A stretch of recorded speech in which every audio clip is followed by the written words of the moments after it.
Uite cum ne trezim noi dimineața. Frumos. Hai că mă duc și acum să dansez cu ei. Muzică turcească. Asta e grecească. Cum? Muzică grecească, da.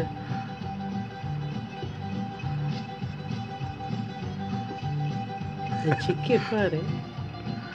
Extraordinar. Ți-ai văzut mai înainte.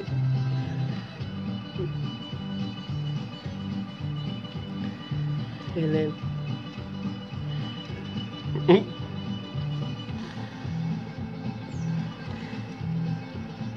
Distracțiile trebuie. S-a peste 5 minute moare.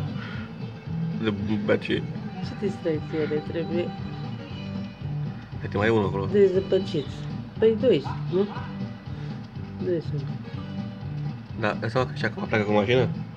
Pleacă? Păi dai seama Doamne că... ferește să plece cu mașina, îți dai seama în halul în care sunt amândoi. Au obosit ăsta, gata. Adică s-a și plecat, cum fac, vedeți?